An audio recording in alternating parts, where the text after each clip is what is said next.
Besimtarët katolik kanë nisur 13 të martat e shëndot. Mesha e shenjtë për besimtarët katolik të fshatrave të zonës fushore të Gryemirës në Malësi të Madhe u zhvillua në mjedisin e hapur të kishës së shëndot në Rashkullaj. Gjithçka i kushtohet mrekullive të shëndot, ndaj ky është një moment i veçantë për besimtarët katolik, siç u shpreh dhe arqipeshkvi i Shkodrës, Imzot Gjovanni Peragjine, gjatë celebrimit të kësaj meshe. Arsyeja që sot jemi këtu është devotshmëria jonë ndaj një shenjë të shenjanot.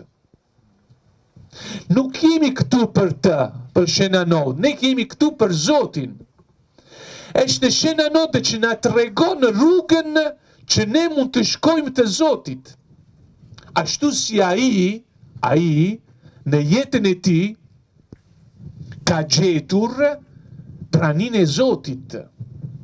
Atëra ai na thotë, shenjanon na thotë që edhe për ne është e mundur në jetën tonë të përditshme të zbulojmë Zotin në jetën tonë. Edhe në vështërsitë tona.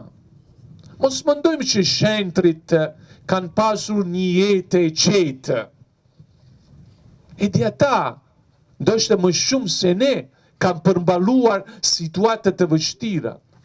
Edhe ata kanë pasur vështërsinë e ditës së përditshme, e jetës së përditshme, por kanë qëndruar beznik ndaj thirrjes së tyre. Kanë qëndruar beznik ndaj fjalës së Zotit. Imzot Peragjine theksoi se katolikët duhet të jenë shembull për shoqërinë në jetën e përditshme, pasi vetëm kështu mund të shërbejmë më mirë.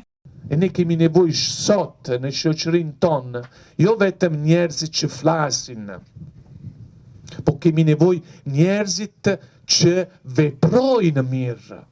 E ne të krishterë, do të ndalohemi prej njerëzve të tjerët.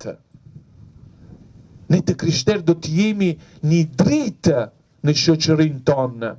Ne të krishterë do të jemi udhëheqës në shoqërinë tonë. Do t'i japim shembull, do t'i japim dëshmi. Jo sepse jemi njerëz më të mirë, por jemi njerëz të shoqëruar gjithmonë me fjalën e Zotit. Jemi njerëz të ndriçuar gjithmonë me fjalën e Zotit. 13 të martat për besimtarët katolik udhëtojnë për mrekullitë e shëndot. Nis kështu rrugëtimi me lutje i besimtarëve katolik që të mund të zbulojnë mrekullitë më të mëdha të shenjtit, ndaj secilën prej tyre ata vlerësojnë një shembull që duhet ndjekur. Besimtarët katolik të kësaj zone gjatë këtyre 13 të martave do të jenë në këtë mjedis të pranishëm për meshën e mrekullive të shëndot.